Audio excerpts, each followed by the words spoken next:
जिस तरीके का एक गुस्सा है कि जो घटना कश्मीर में हुई है, पहलगाम के अंदर बेकसूर लोगों की जो जानें गई है, उसका पूरा देशवासी जो है वो गम कर रहे हैं, गुस्सा है उनके अंदर।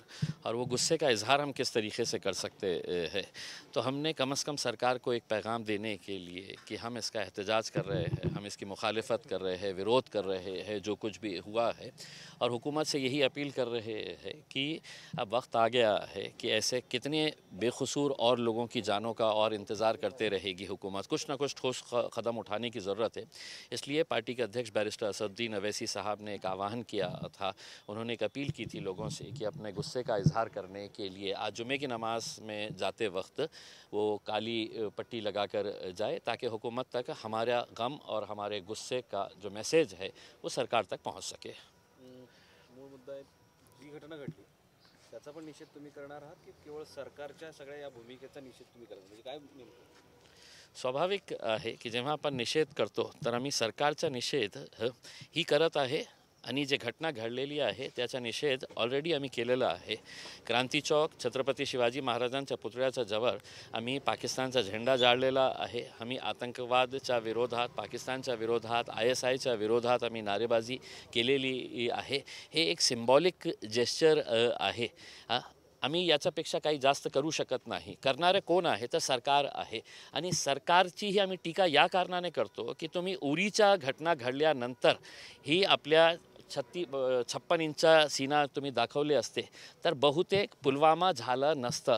आणि पुलवामाच्या नंतरही तुम्ही काय केलं तर मीटिंग्स केले, ऑल पार्टी मीटिंग बोलवली, भाषणं केले, लोकसभामध्ये आपली पीठ थपथपवली की आम्ही किती चांगलं काम केलेलं आहे 370, आणि आपला स्वतःचं कौतुक करताना तुम्ही हे विसरले की शेजारच्या देशांनी तुमच्यावर पुन्हा हल्ला करण्यासाठी काय काय षडयंत्र रचले होते। आणि हे आज जे षडयंत्र रचलेले आहे, एक प्रश्न उपस्थित येतो की काश्मीरमध्ये आपण सर्व लोक जेव्हा जातात तर काही अंतरावर तुम्हाला दर काही अंतरावर तुम्हाला आर्मीचे जवान तिथे लाखोंच्या संख्येने आर्मी तिथे उपस्थित आहे, टँकर्स आहे, सगळं काही तिथे मौजूद आहे।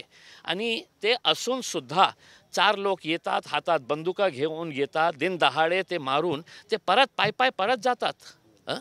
म्हणजे हे काय आहे की हे सगळ्या देशवासियांना एक चिंता करण्याची बाब आहे। आणि माझ्या मनात एक शंका आहे की असं का होत आहे की 4 लोक हातात बंदुका घेऊन येतात, सामान्य लोकांचा जीव घेतात, मारतात, आणि त्यांना आपण ना पकडता ते पाय परत आपल्या देशाला परत जातात, आणि तुम्ही आम्हाला हे सांगतात की नाही आम्ही आता कठोर कारवाई करणार आहे। हे लोक जे मेलेले आहे त्यांचा जीव परत करणार आहे का?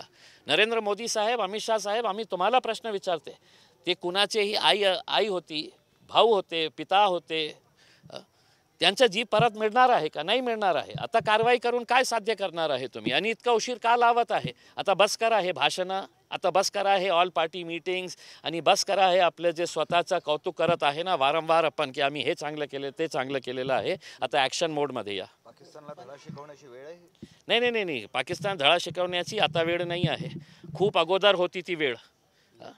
तुम्ही त्यांना सूट दिली म्हणून आज हे झालेलं आहे। आणि त्यांनी उत्तर द्यावा की इतक्या मोठ्या संख्येने आर्मी तिथे उपस्थित असताना 4 लोक आपल्या हातात बंदुके घेऊन येतात, सामान्य लोकांना मारतात, आणि पाय परत जातात। याचा कुठेतरी आम्हाला खुलासा करा तुम्ही, हे कसं होतं, हे कसं शक्य आहे? सिंधू नदीचं पाणी अडवण्यात आलेलं आहे, ते काय हे की हे जे पाणी, रस्ता, बिजली काटणं, हे फ्लाय, हे सामान्य लोकांना काय देणं घेणं आहे? जे लोक मेलेले आहे, तुम्ही वारंवार आमच्यावर हल्ला करत आहे, आणि तुम्ही आम्हाला फक्त हे दाखवण्यासाठी की आम्ही हे केलं आहे, आम्ही पेपरवर जे ॲग्रीमेंट्स आहे ते पेपरवर ॲग्रीमेंट केलेले आहे, ते रद्द करत आहे तुम्ही। पेपरवर जे ॲग्रीमेंट आहे ते रद्द करतात। काय उल्लू समजते का देशवासियांना तुम्ही? काय दाखवण्याचा तुमचा प्रयत्न काय आहे की बघा आम्ही काय काय करत आहे, आम्ही पाणी हे करत आहे?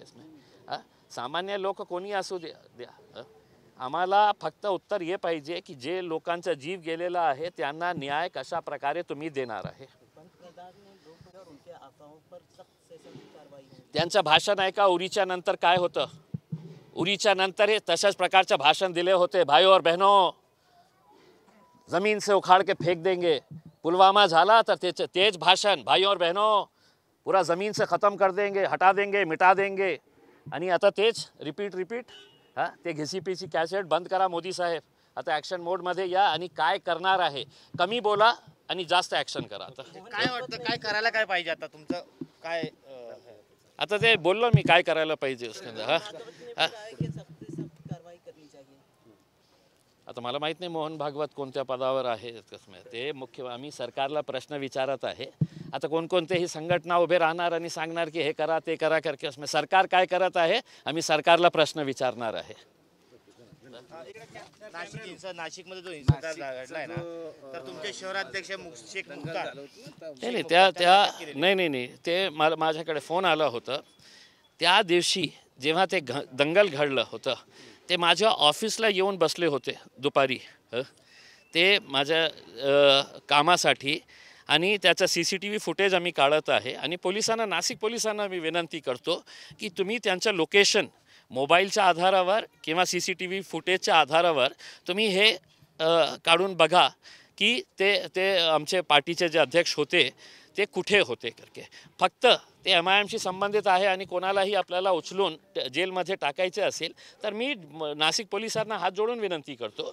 त्या दिवशी तो माणूस मी महाराष्ट्राचा अध्यक्ष या नात्याने खूप जबाबदारीने तुम्हाला सांगतो त्या दिवशी माझ्या ऑफिसमध्ये ते बसलेले होते आणि पोलिसांनी त्यांना अरेस्ट करताना फक्त त्याचं मुस्लिम नाव आहे म्हणून अरेस्ट न करता तुम्ही त्याचं लोकेशन कळवा की कुठे होतं ते. मोबाईलच्या टॉवरचं लोकेशन घ्या त्याचा आणि CCTVच्या फुटेजच्या आधारावर आणि ते तिथे सापडले असेल तर नक्की त्याच्यावर कारवाई करा. आम्ही हे त्याच्यामध्ये काही बाधा आणणार नाही आहे. पण चुकीच्या लोकांना तुम्ही ज्यांचा काही दोष नाही आहे त्यांना फक्त जेलमध्ये टाकत असेल तर आम्ही नाशिक पोलिसाची निंदा करत आहे.